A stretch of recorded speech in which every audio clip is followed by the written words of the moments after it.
A seguir, assista ao programa Money Report, com assuntos que importam para você e para a sua empresa. PNC News.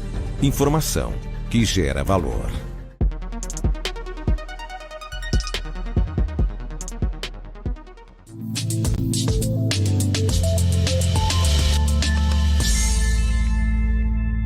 Olá a todos, bem-vindos a mais uma edição de Money Report TV aqui na BMC News. Hoje nós temos três convidados totalmente focados em inovação, cada um no seu estilo, mas nós temos também uma outra coincidência.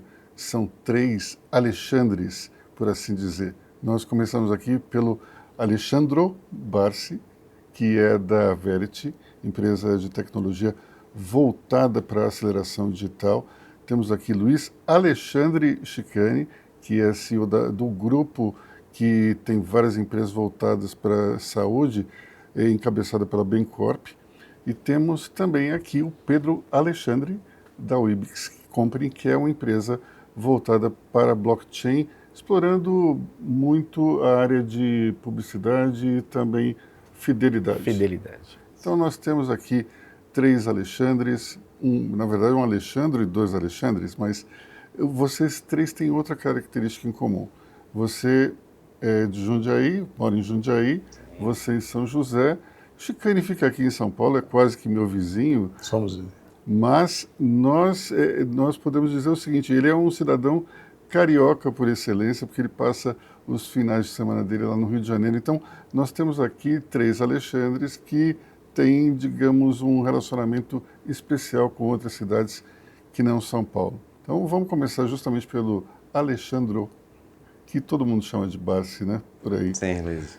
Querido Barsi, eu queria saber o seguinte, nesse mundo da aceleração digital, nós tivemos uma grande expansão durante a pandemia, mas depois as coisas deram que meio que uma aquietada. E agora, com a inteligência artificial, isso retomou? Sim, Luiz, primeiro, obrigado pelo convite. Prazer, amigos da mesa. Sem dúvida, Luiz. Assim, o mercado, ele é cheio de ondas, né?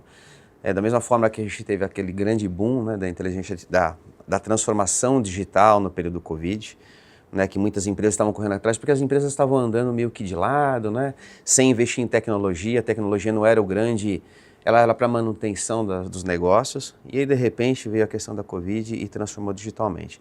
E aí agora, com o advento da IA, começa de fato a trazer para as empresas uma outra questão, uma questão da eficiência. Como isso vai acontecer a partir de agora, né? A gente tem assistido muitos casos, né? A gente dentro da nossa empresa tem muitos clientes que têm nos procurado, ou seja, como é que eu agora consigo ser mais rápido do que os meus clientes? Então, aquelas empresas que não fizeram aquela transformação digital ou fizeram não adequadamente, a partir de agora tem que correr atrás. E a IA tem ajudado bastante nesse sentido, né? Ajudando os nossos clientes na questão da eficiência operacional, na questão da redução do custo, né? E as empresas estão cada vez mais olhando para isso, né? Onde tem atividade repetitiva, isso exatamente a inteligência artificial ajuda bastante. Bom, IA é uma área que acho que atua todos os mercados, mas vai transformar especificamente a área de saúde, né, Chicani? Muito, já está transformando. Quem não estiver atento a isso está perdendo o jogo. A gente trabalha muito com acesso à saúde, então inteligência artificial está muito presente já na telemedicina, que é um tema relativamente novo, mas inteligência artificial... Também tem a ver com o Covid, né? Tem muito a ver com o Covid. Foi aprovada no Brasil em função da Covid e depois não teve mais retorno.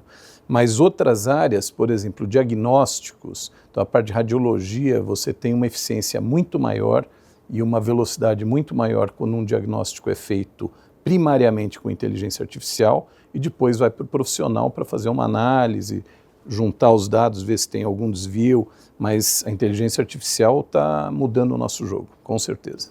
Bom, e na área de blockchain eu imagino que deva também ter algo a ver, mas eu não consigo entender exatamente o que. Como é que é essa inter-relação? Fazendo uma analogia com o Barsi, a inteligência artificial, ela veio com o ChatGPT e dominou. Ela é muito antiga, mas ficou conhecida e todos os empresários meio que começou, quando se fala ChatGPT, né? Inclusive meu filho, Ele estuda em Boston negócios e é interessante. Quando foi lançado, as faculdades de Boston, inclusive Harvard, MIT e etc., elas se reuniram e falaram, poxa, não pode usar em sala, não pode usar para trabalhos e tudo mais. Isso foi em novembro de 22, se eu não me engano, setembro. Só que quando lançou, e aí depois, muito interessante, eles se reuniram logo em fevereiro, março, e meu filho falou assim, pai, foi liberado total e nós agora seremos os maiores operadores de inteligência artificial do mundo. Olha como muda a coisa, né? E na minha área, basicamente em blockchain, a gente costuma falar que, assim como a IA, o Bitcoin, que é o que mais conhecem quando fala de tokenização, blockchain e tudo mais, Bitcoin é a palavra mais conhecida, mas na minha opinião, Bitcoin é igual a marolinha que antecede o tsunami, porque quando o blockchain começa a ser usado como aplicações no dia a dia, que você dá muito mais transparência, você diminui muitos custos em vários setores, aí sim vai começar a ficar um pouco mais legal de usar, porque a tecnologia em si ela é muito complexa e você não precisa entender da tecnologia, mas os ganhos que a tecnologia traz, assim como a IA em vários setores, a otimização de tudo, vai fazer com que daqui para frente os empresários normais, que antes até tinham um certo, né, o que é isso, talvez não seja para mim e tudo mais, e hoje, quando usam a primeira vez, fala, poxa, que coisa, isso pode otimizar todo o nosso processo, né? Então, acho que no blockchain, e a blockchain, eu acho que são hoje as maiores tecnologias, né, fora nanotecnologia e tudo mais, são as maiores tecnologias do mundo hoje. Ô Aloysio, posso fazer um contraponto de... Todo mundo fala em inteligência artificial. Esse fim de semana eu estava com o Paulo Veras, lá, fundador da 99, ele contou uma lenda da Poly, que ele fez Poly, que um grupo pediu para consultar. Você falou que pode usar inteligência artificial. Um grupo falou, olha, uma turma, né? Posso consultar o livro? Ele pensou bem, falou, pode. Aí falou, mais do que consultar, não vamos fazer uma prova de 1 hora, vamos fazer de 1 semana, vocês têm 1 semana. Tornando uma longa história curta, eles consultaram todo mundo, perguntaram para um professor no Rio, etc., e voltaram, ninguém tinha solução. Aí foram perguntar para o professor, isso daí vinha de um trabalho publicado na Rússia, que também não tinha solução. Aí o professor falou, bom, já que essa turma quer consultar, vai ver que eles descobrem a solução. Então, IA é muito bom, mas as coisas têm contrapontos aí, né? Quer dizer, você tem que pesquisar e tem que ter muita substância e conteúdo para encontrar uma solução boa. Se você não tiver repertório, você tá se você morto. não tiver, de fato, como ensiná-la, e as palavras-chave e como pede, ela se torna até obsoleta. Exatamente. Essa é a verdade. Eu ultimamente andei usando bastante inteligência artificial para tirar algumas dúvidas até da vida particular, mas tem alguns assuntos que eu domino razoavelmente bem. E eu fazia a pergunta para IA e me dava uma resposta errada. Eu falava, não é isso, por isso, por isso, por isso. Aí sempre vinha aquela coisa tipo, você está certo. Aí vinha uma resposta mais próxima do que seria o correto. Então, ainda não estamos dentro de uma situação na qual dá para confiar totalmente, né? Acho que o grande segredo, até colocando o que eles estão trazendo aqui, o grande segredo é fazer um bom prompt, né? A inteligência artificial traz as pessoas de que assim, puxa, agora eu vou emburrecer, né? Eu não vou saber mais fazer nada, ou seja, ou de alguma maneira, eu sem saber quaisquer informações eu consigo colocar rapidamente lá e a IA vai me trazer uma informação. Isso não existe. De fato, você tendo capacidade, você acabou de provar isso, Luiz, você tendo uma capacidade intelectual, você usa a IA como uma grande ferramenta de aceleração de algum tema sobre você. Eu assisti uma palestra da Sampo, muito bacana, por sinal, do Securato, do amigo Securato, onde o grande segredo era a construção do prompt. Né? Como se você estivesse conversando com alguém. Eu preciso de uma informação, eu preciso extrair aquela informação, mas eu preciso te dar alguns fatores, né, para que ele consiga contribuir comigo. Senão, de fato, você vai colocar uma informação quaisquer e ele vai te devolver uma informação quaisquer. Né? Isso é o grande segredo. Né? E isso serve para tudo. para as empresas, né? A gente está falando da questão do blockchain, eu vou puxar até um gancho, né?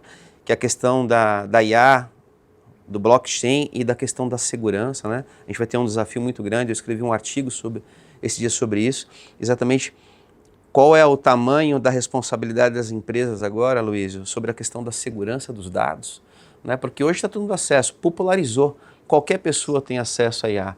Como é que a gente vai trabalhar com a questão da segurança? Mais do que a gente falar da eficiência operacional, da redução de custo, uma agenda mais importante a partir de agora para os executivos é a questão da segurança. Sem a IA, já as empresas estavam sofrendo muito. Agora vão sofrer mais ainda. Mas também tem o acesso aos nossos dados. Nós temos uma lei hoje que nos protege, a LGPD. E a IA, às vezes, ela é muito invasiva, dependendo da forma que você trabalha. Então tem uma discussão aí bem importante sobre esse tema. Blockchain não é uma solução de segurança também para esses casos? Sim, na realidade o blockchain é a mesma coisa que a IA. Se você não faz o contrato inteligente para que as informações que trafegam ali sejam de fato dentro das normas e das regulações, também é a mesma coisa. Você pode fazer de uma forma errônea, né? Então, assim como as IAs, o prompt, o como você contextualiza, pergunta, coloca todos os critérios, isso muda completamente toda a resposta, toda a questão e tudo mais, e até como que você treina ali a sua IA no dia a dia para a sua operação, né? No caso do blockchain, como é uma tecnologia super nova e na realidade você não tem professores, né, hoje dessa tecnologia, igual você tem de IA que já é mais consolidado, já é mais tempo e tudo mais. Então, tem muitas empresas e muitos empresários que acabam fazendo os contratos inteligentes ali, muito mais para hype, muito mais para, olha assim, tá no blockchain, do que efetivamente usar aquela transparência, segurança, aquela credibilidade que ela traz de fato. Porque só colocar no blockchain, deixar imutável e transparente, às vezes você prejudica até uma coisa que você nunca mais vai poder tirar de lá. Então essa questão de LGPD, essa questão toda de regulação de dados, no nosso caso, nosso mercado ele é um mercado extremamente ainda novo e em regulação. Então, existem muita aventura dentro desse mercado. Porém, o amadurecimento está sendo exponencial. A entrada, né, de grandes empresas, governos, grandes operações dentro de blockchain, da tokenização, está sendo exponencial. Então, essa entre-safra, entre uma regulação madura, entre bons profissionais, é um ajuste como qualquer mercado, mas em blockchain em si, você vê, tem meme coins que são moedas que, é uma sátira, é um meme, não, o próprio nome já fala, que movimentam 60, 70 bilhões de dólares por dia, como meme. Então, por aqui a gente já entende esse assunto. Agora, se muito bem utilizado, dá para tirar todo tipo de frição, todo esse contraponto de será que está certo o que nós ajustamos, é uma coisa absoluta. Então, o blockchain pode ajudar muito nisso. Toda vez que eu ouço falar em blockchain e de moedas cripto, eu lembro de uma história que não sei se é uma teoria, ou uma tese, ou um meme, mas enfim.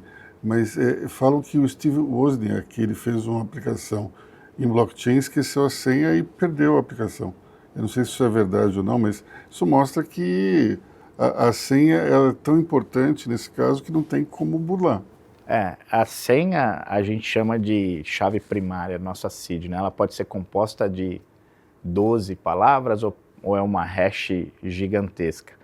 Antes nós ganhávamos bitcoins por fazer coisas aleatórias, até pelo Google, joguinhos e coisas assim, e você não guardava aquilo, você não prestava atenção naquela senhazinha que vinha, aquelas coisinhas que vinham junto com aquele software. E hoje, poxa, você está falando financeiramente de um Bitcoin que vale algo em torno de 575 mil na cotação de hoje. Então, é uma coisa que são 21 milhões, falando especificamente de bitcoins no mundo. Já foi minerado aproximadamente ali 20 e poucos milhões. 30% de todo esses bitcoins estão perdidos. Porque não tem. 70%? 30%. 30%.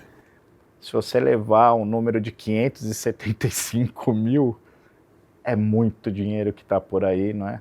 Então, até é um fator de segurança para quem tem uma empresa de blockchain muito complicado, porque colocar isso para a população normal e deixar ela como autocustódia do dinheiro, sem essa cultura financeira, sem essa responsabilidade real na cabeça de que, olha, se eu perder, perdi. Não tem um telefone, não tem um e-mail, não tem para quem reclamar. Então, esses são os contos desse mercado que estamos amadurecendo, né, em todos os sentidos. Mas... Bom, eu não sei exatamente se é da época aí de todo mundo, mas eu lembro que minha mãe sempre falava: vá se queixar ao bispo numa situação dessa, né? Nesse caso é bem isso. Então, E que também não vai adiantar. não vai adiantar muito, mas enfim. Antes do intervalo a gente falava sobre questões relacionadas à segurança de blockchain, mas aí segurança me lembrou senha me lembrou saúde mental, e daí vamos perguntar aqui para o Chicane, como é que está esse processo hoje nas empresas? Tenho certeza que isso se transformou num ponto importante para todas as corporações. E o que as companhias estão fazendo para melhorar a saúde mental dos seus colaboradores? Hoje a maior dor das empresas seguramente é saúde emocional, saúde mental. Já é o maior causador de afastamentos na Previdência, quer dizer, deixou de ser problemas musculares, mesmo em indústria, o problema de saúde emocional, saúde mental é muito sério, e as empresas estão investindo muito nisso, fazendo programas com um olhar coletivo primeiro, com as lideranças, porque saúde emocional passa muito pelo formato como a empresa roda. Cada empresa tem seu jeitão lá, mas começando da alta liderança e passando para todos os níveis de liderança, se você tiver uma liderança muito complexa, você vai desencadear mais problemas de saúde emocional para o time. Então a gente começa olhando para o coletivo e depois vai olhando em nível mais individual.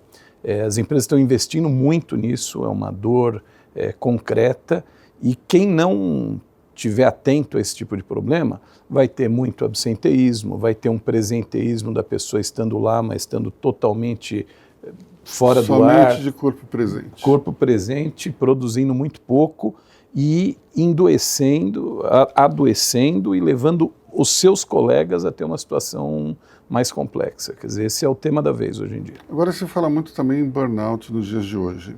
Eu queria te perguntar o seguinte: você acha que esse é um tema que surgiu porque aconteceu mais, ou já havia antes e as pessoas não falavam sobre esse assunto? Eu acho que tem dois componentes, né? Covid foi um fator que mudou o posicionamento das pessoas no mundo e a sua forma de encarar os problemas. A gente ficou muito tempo isolado, o trabalho remoto, não tem a convivência nos escritórios, e a convivência é muito boa no relacionamento humano, que a gente está fazendo aqui. Então isso daí já levou a um adoecimento.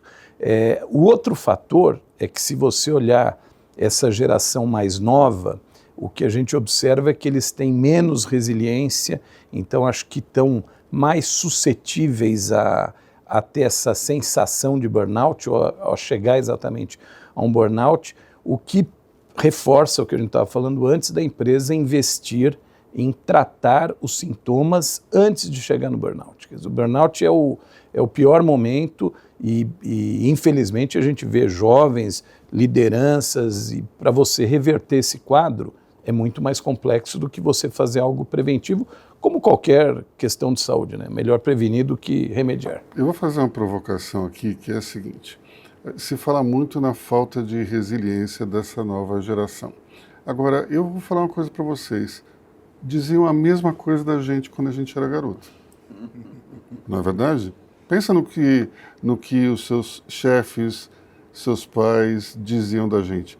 Que a gente só via televisão, não lia como eles liam. tinham uma vida boa porque saía para dançar à noite, e eles tiveram uma infância, adolescência muito mais complicada. Então, é uma provocação aqui. Será que eles são, de fato, menos resilientes, ou a gente sempre, do patamar do mais velho, a gente olha com uma certa, digamos, um certo preconceito quem é mais jovem? Eu tenho uma visão sobre isso, assim, eu tenho 3 jovens em casa e às vezes a gente tem umas conversas sérias sobre isso, Luiz, eu falo que é excesso de futuro. Essa é uma ótima expressão. Porque, assim, hoje eles têm, assim, né, eles vislumbram pelas coisas que estão acontecendo, essas redes sociais, né? A minha mais nova, a gente teve que cortar a rede social dela sobre isso, né? É um tema importante na vida, né? Mas eu falo sobre o tempo todo sobre isso, né? Ou seja, você não consegue viver o presente. Talvez naquele momento que os nossos pais nos questionavam, mas a gente não tinha um pouco daquela visão. A gente não sofria o futuro. Hoje os adolescentes sofrem isso. Às vezes eu tenho uns bate-papos, não só com os meus filhos, né? Mas com os adolescentes que estão ali em casa, ali no churrasco. Pô, e o que você está pensando? Puxa, tio, eu estou pensando em ir para lá, para cá, para assim. É uma loucura. E isso, para mim, gera uma grande ansiedade sobre a vida deles, né? E aí trazem essas frustrações, porque eu queria estar lá há muito tempo e eu não estou. Como é que eu vou chegar? Um Será excesso de informação. Excesso né? de informação. Então, hoje a gente nota muito sobre isso. E aí, puxando um gancho sobre essa questão das empresas, eu tenho aí quase 300 colaboradores na nossa empresa. A gente teve um boom no começo do ano, essa virou uma agenda recorrente na minha empresa. Eu participo ativamente dessa agenda, Aloysio, para de fato acompanhar. Porque antes, quando existia a presença dos colaboradores dentro de casa, a gente conseguia observar, né?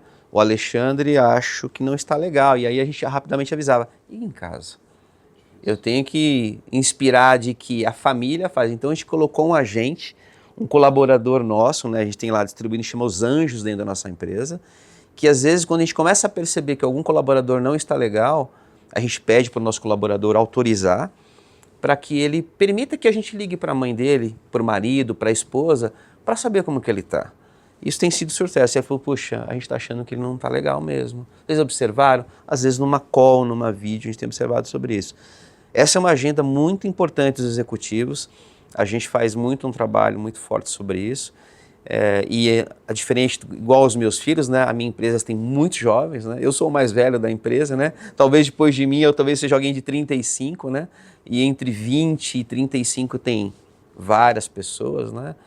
E essa conversa que a gente tem, às vezes a gente tem umas conversas bem sérias na empresa sobre isso, né? Do excesso de futuro. O Barsi, você falou um negócio, o jovem olhando, eu queria estar lá, né? Só que esse estar lá, na verdade, com as redes sociais, às vezes não é exatamente o que ele está vendo do outro jovem, ele não está lá, ele está passando uma imagem nos seus grupos e nas suas redes sociais, e isso gera uma angústia, uma ansiedade. Né? Uma ansiedade. E não é só nas empresas, né, Luiz? Última palavra aí sobre o tema que eu acho, você é um grande parceiro nosso, isso daí fora do mundo das empresas e para pessoas que não têm acesso e às vezes não estão empregadas, etc., que é um trabalho que a gente faz com o Instituto Borboleta Azul de dar acesso à saúde mental para jovens carentes e suas famílias. É um projeto que eu tenho com a minha esposa, a Nara, que é psicóloga, e que você vai para populações muito carentes, aí, regiões muito carentes, Campo Limpo, agora estamos lá com o Flávio Canto no Rio, no Instituto Reação. As demandas são enormes, não é só nas empresas que essa dor está sendo sentida. Eu acho muito legal, pegando um pouco o gancho dos dois, porque assim como o Barsi, minha empresa é totalmente de tecnologia e a faixa etária ela é bem mais nova, né? E depois da pandemia, para trazê-los para casa de novo, para dentro do escritório, é muito complicado. E essa falta do você conseguir olhar o detalhe do dia a dia, pegar antes que aconteça algo, porque a gente conhece nossos funcionários, né? A gente consegue pegar ali os detalhezinhos e tal, por mais que o time seja grande, mas você consegue pegar os detalhes. E esse gancho do embelezamento das redes sociais, desse cenário maravilhoso, todo mundo é milionário, todo mundo ganha. Agora a moda estou ganhando 50K. 100K, poxa. O Receita Federal vai gostar dessa informação. Exatamente. Se você pegar, poxa, grandes CEOs, para você falar que você chega a um patamar de R$100 mil por mês, olha a bagagem, olha a estrada que você percorreu, e essa garotada, ela consome hoje realmente esse vislumbre. É claro, a tecnologia, ela facilitou, criou novos caminhos, criou situações que realmente podem, né, ter um diferencial de receitas, mas isso atrapalha muito, né? Mas respondendo a tua pergunta se a nossa geração não era igual, como eu trabalho muito com RHs, eu já fiz essa pergunta para vários RHs que estão no mercado há muitos anos. E, de fato, eles têm lá estatísticas que mostram que turnover das empresas, a falta de ouvido para receber algum tipo de crítica, mesmo que seja uma crítica construtiva, os jovens estão muito piores do que a nossa geração. Mas isso não tem a ver exatamente com resiliência, né? Faz parte, né? Faz parte, mas não é totalmente, né? A gente vai fazer um intervalo agora. Eu só queria fazer um comentário antes disso, que tem a ver com o que você está falando de jovens falando que ganham 50K e 100K. De um lado, qualquer tipo de ostentação talvez não seja muito bem-vinda pela maior parte da sociedade, mas, por outro lado, eu acho interessante não haver aquela vergonha que há nas gerações anteriores de ter dinheiro. Isso acho que acaba sendo uma coisa boa, porque os Estados Unidos é um país que o sucesso ele sempre acaba sendo aplaudido e bem visto. Aqui no Brasil a gente tem um certo preconceito com quem ganha muito dinheiro, embora, como eu disse, ostentação nunca faz bem para ninguém. E a gente falou um pouco sobre a questão do home office, da presença física nos escritórios, mas queria explorar um pouco mais essa questão agora. Como é que estão os seus colaboradores? Estão em casa, estão no escritório? Estão em que proporção home office e escritório? A gente tem pessoas espalhadas pelo Brasil inteiro, mas as pessoas que ficam aqui em São Paulo, Luiz, a gente estabeleceu 3 vezes por semana no escritório.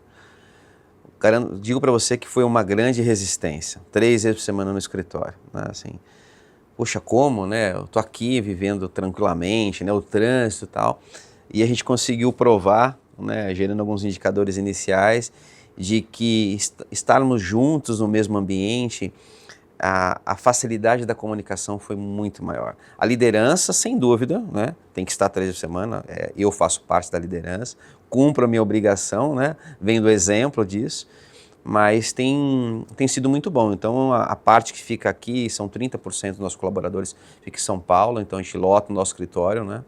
Todas as segundas, quartas e quintas, ou às vezes sextas-feiras, mas a gente tem muita gente trabalhando no home office full, mas a gente tem uma comunicação muito, muito importante com eles, mesmo eles que estão fora.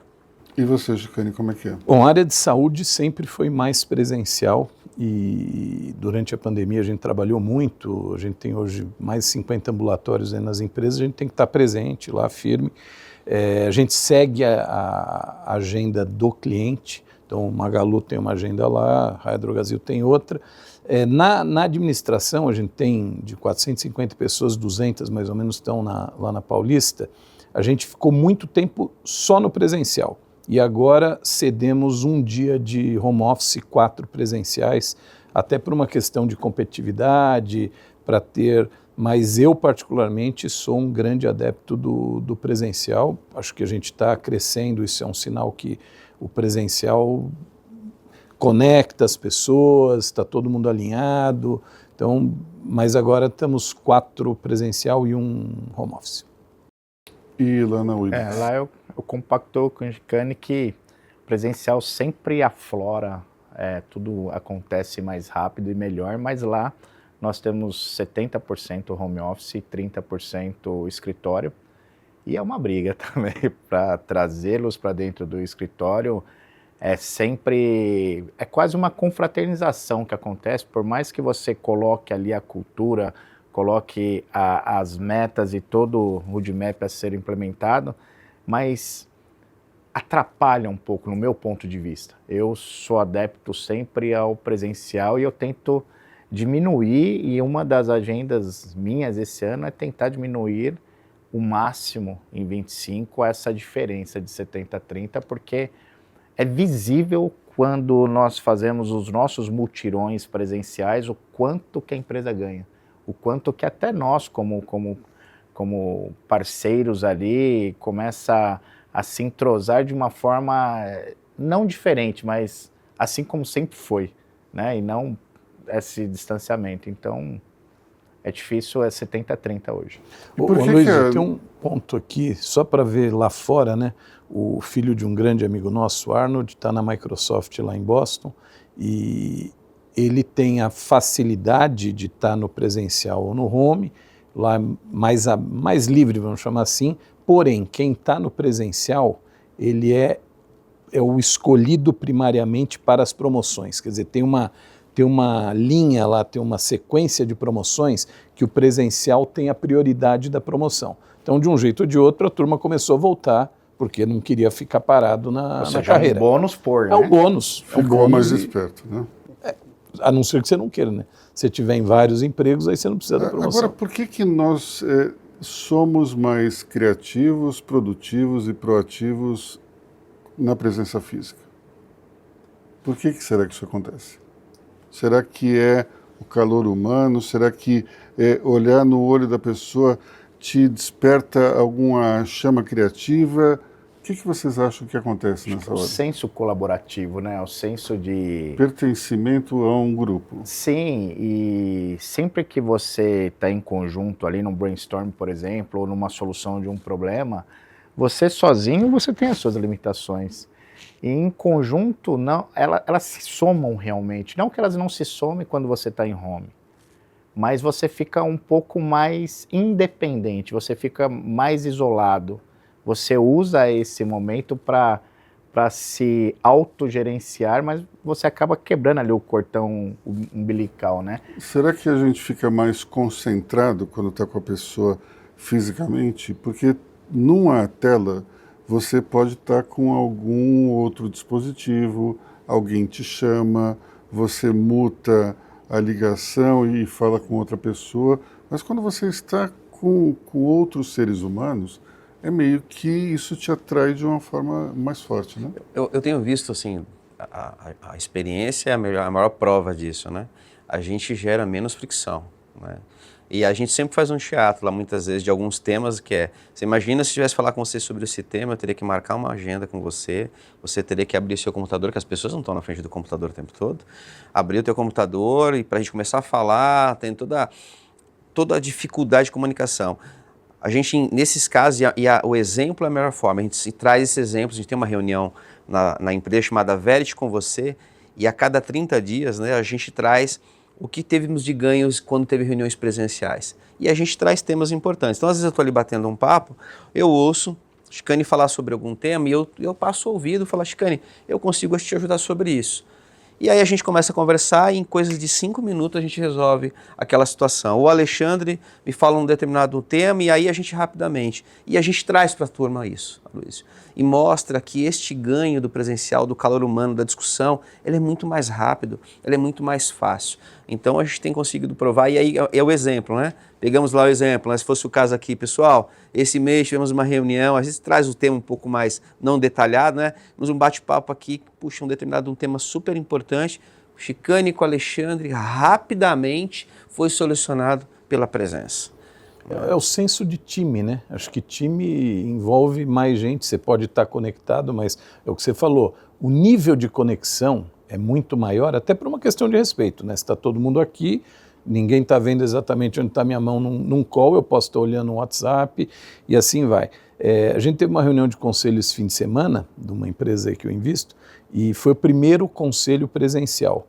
Disparadamente, a gente está 1 ano juntos, acho que a 5ª ou 6ª reunião, disparadamente foi a melhor produtividade do conselho por estar todo mundo realmente conectado e, assim, óbvio, tem as questões de deslocamento, cidades grandes como São Paulo, você tem um desafio aí de mobilidade, mas eu acho que para a produtividade das empresas e dos times, o presencial me parece que onde você tem maior potencial de resultados. Bom, sem contar que muitas vezes você tem o acaso colaborando para esse tipo de situação.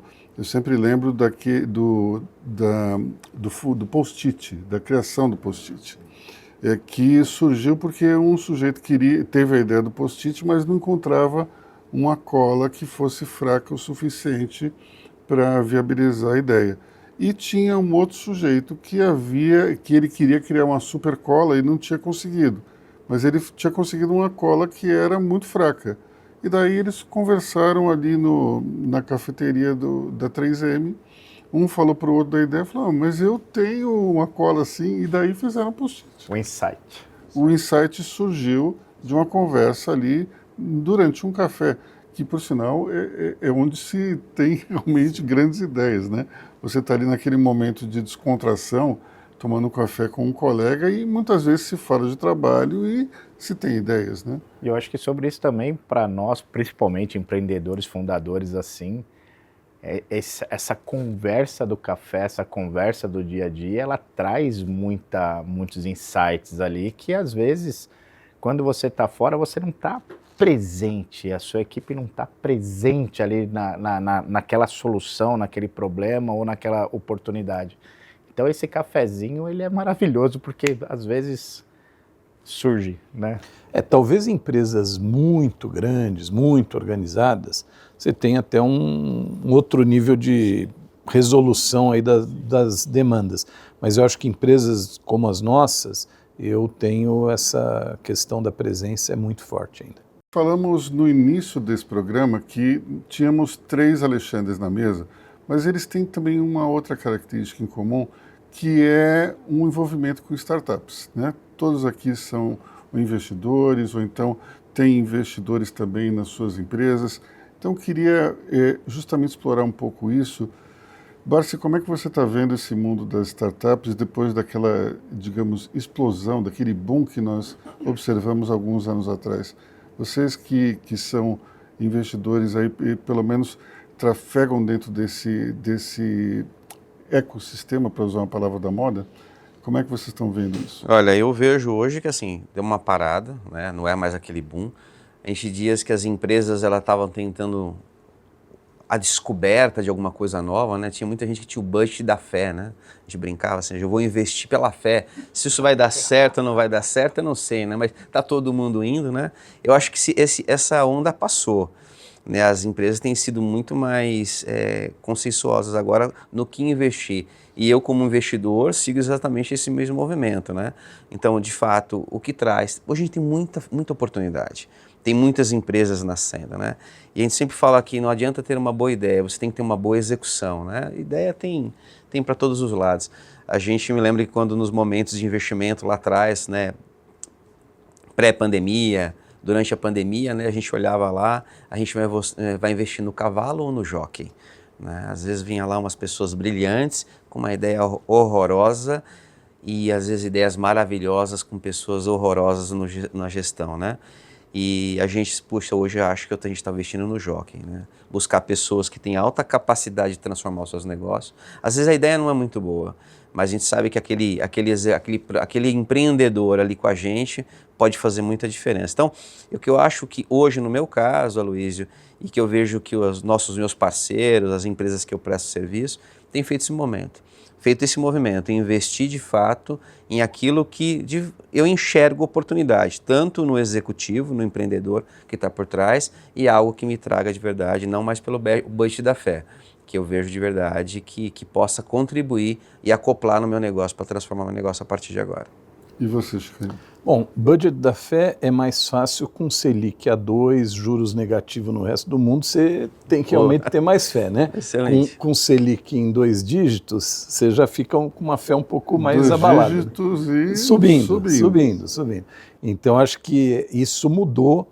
E aí, pegando um gancho do que o Barsi falou, realmente tinha jockeys que nem sabiam andar a cavalo e estavam pegando dinheiro e tocando aí os cavalos, né? E isso foi ruim porque muitas empresas não foram bem. Eu, como empreendedor, lá na Endeavor, desde 2003, a gente tem uma obrigação de devolver para a sociedade essa visão de empreendedorismo. Como o Aloysio falou há pouco, os Estados Unidos é o que é pelo empreendedorismo, por apoiar empreendedores há várias gerações.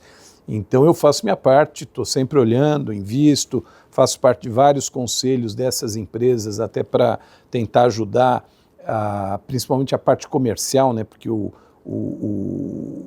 jovem empreendedor ele tem menos fome de vender do que a gente tinha e menos fome de gerar resultado, break-even. Então acho que isso daí é importante, apesar de serem muito talentosos, inteligentes, às vezes não tem muito essa visão que a empresa precisa de resultado para continuar reinvestindo, crescendo. Então eu contribuo e espero que o Brasil cada dia mais tenha novos empreendedores, essas opções de futuro passe por empreendedorismo, muitas vezes até abrindo mão de bons empregos, eventualmente, mas eu sou um grande apostador no empreendedorismo brasileiro. Alexandre, como é que você está vendo esse mundo das startups? Eu sou um apaixonado por esse mundo porque eu concordo plenamente que esse budget da fé, ele existiu muito, mas com os juros ali, isso tende a parar, mas o brasileiro, ele tem uma coisa de criatividade, com ideias, e aí é esse lance, ele é mais focado na ideia do que às vezes o resultado, mas essa curva de amadurecimento, trazendo essas startups para essas pessoas para empreender e criando, né, ideias criativas e que geram resultados para grandes operações ou até subvertem setores gigantescos, né? Não só aqui no Brasil, eu acho que no mundo, mas focando aqui no Brasil, porque o Brasil é muito hostil para você abrir uma empresa e para você largar uma estabilidade de repente você é um grande executivo e você sair para você empreender. O Brasil é muito hostil para isso, mas o brasileiro ele consegue com todas as coisas ainda colocar força ali e ter ideias maravilhosas e subverter vários segmentos. Então eu sou bem a favor das startups ainda. Luiz, eu sempre tenho uma conversa todo mês com os meus colaboradores dentro desse programa aí que a gente fala, chamado Verity com você. E às vezes eu trago ali para eles uma reflexão sobre isso, né? Que às vezes me perguntam, poxa, Barsi, mas investir, né? Você montou a Verity e tal, né? Você é empreendedor, eu me considero empreendedor até hoje, né? 14 anos de empresa. E eu digo que às vezes a gente não precisa ter uma grande ideia, a gente pode reinventar o que já existe, melhorar, tem muita coisa a ser melhorado, né? Então às vezes eu tenho que colocar na cabeça daquele adolescente ou aquele jovem que está ali, puxa, mas eu quero criar uma coisa super disruptiva, puxa, não precisa? Olha para as empresas que você acha que não está fazendo um negócio bom, como você faria melhor do que essa empresa que está aqui hoje? Eu acho que talvez essa mentalidade vai ajudar bastante a gente. O exemplo do Google é muito importante, né? Quando o Google surgiu como buscador, já tinha o Alta Vista, o Yahoo. Cadê? Mas é uma frase que tem lá na parede do nosso escritório, o trabalho duro vence o talento quando o talento não trabalha duro. Então precisamos focar sempre em trabalho duro. Lá, a questão de startup, a gente fez algumas aquisições, além de investir em com pessoas que eu conheço. O complexo é a gente teve algumas situações de trazer essa turma que foi adquirida para entrar na cultura do grupo. É um trabalho, e às vezes não com muita visão de resultado, de gerar EBITDA, gerar lucro, distribuir dividendo, reinvestir. Então, acho que esse é um desafio não só no Brasil, né? Eu acho que isso daí é meio que geral. Bom, você falou sobre budget da fé, depois você falou sobre curva de aprendizado, amadurecimento, e daí eu vou perguntar para o Chicane o seguinte, como foi, já que a gente está falando em fé e amadurecimento, a tua experiência no Caminho de Santiago? Putz, foi espetacular. Eu, inclusive, prometi aqui para os meus amigos, você já tem, eu tive a oportunidade de escrever um livro, gravar um livro, né, porque eu estava andando lá, 44 Sonhos, Caminhos e Sorrisos, que fala eminentemente de empreendedorismo e dos tombos que eu levei nessa minha trajetória. eu estou na minha segunda encarnação, né? A primeira de 18 anos com Dental Corp e agora 16 de Bencorp, Saúde da Gente, Ônima, Quera. Eu acho que a oportunidade que todos têm de sair do dia a dia e talvez não fazer, porque é longo, né? 31, 32 dias, eu fiz em 3 etapas, em 3 anos distintos, mas te conecta com outras questões e acho que é uma oportunidade até de você rever eu revi várias questões na minha... quando eu falo aí lá você perguntou dessa geração, né? Eu casei com 21 anos e com 25 tinha 3 filhas. Então, não dava para ser não resiliente, né? Acho que não tinha muita alternativa na mesa. E hoje eu tento mostrar isso eu já estou com 4 netos, né? Apesar de 58 anos, já tenho 4 netos. Mas eu estou falando até para os meus netos uma outra frase boa que está lá, essa está na capa do livro: a vida é dura para quem é mole, né, Luiz? Vocês já tiveram experiência desse nível aí como Caminho de Santiago ou não? Não, Aloysio, é uma coisa que me desperta. A gente tem que se reconectar, né? Então, sempre entender porque a gente está nesse mundo, né? A gente faz coisas... A nossa jornada de empreendedor já é quase um caminho, né? Para você refletir, né? Quantas histórias, né? Se eu fosse olhar nos meus 14 anos como empreendedor, tenho vários pontos ali que eu caminhei, que talvez eu pudesse fazer diferente, mas talvez seja alguma coisa que está no meu livro lá, no meu livro não, né? No meu ponto para fazer algum dia, né? Mas você, na época que você trabalhava em empresa, você foi consultor também, né? Sim. Então, essa época de consultor, no qual você aconselhava, mas não fazia, em contraposição à atual, no qual você faz e tem que receber conselhos, inputs da tua equipe e de outras pessoas, é uma diferença absurda, né? Sim, é uma diferença. Eu acho que, assim, a gente sempre diz assim, a melhor forma de você mostrar o exemplo é você executá-lo, né? Então, eu acho que enquanto fui consultor, eu dizia mais, é igual o professor que quer ensinar empreendedorismo, mas que nunca montou uma empresa, né? Poxa, mas o que significa isso, né? Qual a sua experiência de fato, né? Quantas cicatrizes você tem para isso? Tá, né? Na carne. Né? Hoje eu mostro, às vezes eu levanto meu braço para os meus filhos brincando, né? Às vezes eu estou falando alguma coisa. Aí, adolescente teimoso, que eu falo, vou dizer, tem uma cicatriz aqui, ó, que ela me conta exatamente sobre o que o papai está te dizendo. E exatamente sobre isso, né? Eu acho que essa história de empreendedorismo é um caminho que você aprende muito, né? Eu acho que a humildade está em quando você reconhece que você passou por um momento e que você não pode mais repeti-lo, né? Então, eu tenho boas lições. Tenho grandes amigos que falam, você deveria escrever uma história sobre a sua jornada, né? Quem sabe não me inspiro aí para os próximos anos. Sobre isso é muito legal, porque eu fiz a Wibix hoje, ela completa 10 anos e nessa jornada inteira eu fui gravando no Instagram. Primeiro eu gravei, aí se desse certo, aí depois eu postei, né? Mas a cada momento, tipo assim, por exemplo, o dinheiro acabou.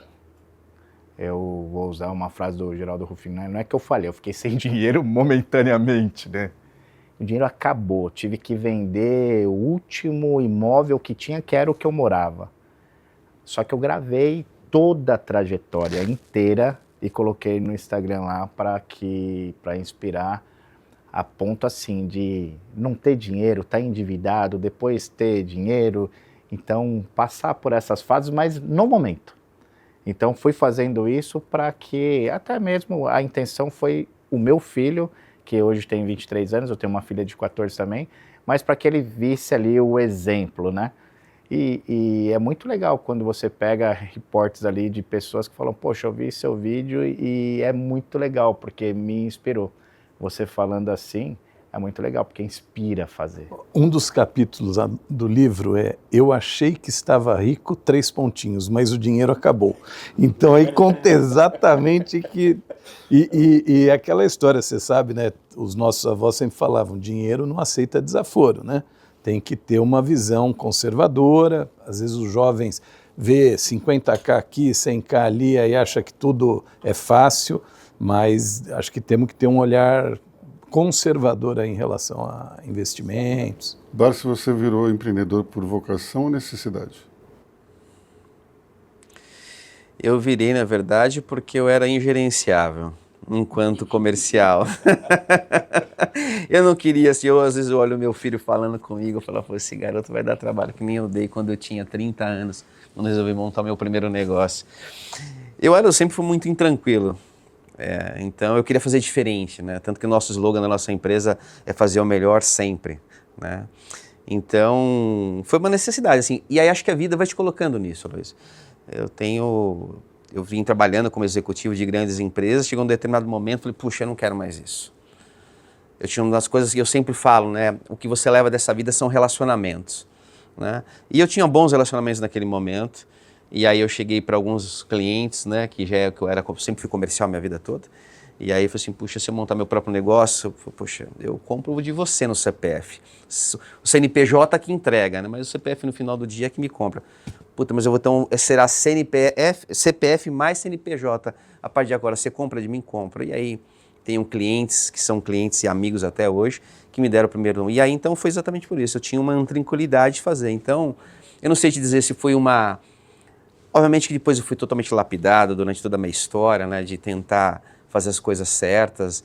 E aprendi muito, né? Muitas cicatrizes, né? Nos braços para mostrar isso. Mas eu fui impulsionado. Eu acho que Papai do Céu falou, não, você vai contribuir com a sociedade de alguma maneira e, graças a Deus, tem sido cada vez mais de sucesso. Não posso reclamar, sou grato. Infelizmente, a gente tem que encerrar o nosso programa de hoje. A conversa estava ótima, mas chega uma hora que a ditadura da grade de programação fala mais alto, né? Então, eu agradeço muito ao Barsi, Chicane, Alexandre. Muito obrigado pela conversa, estava ótima.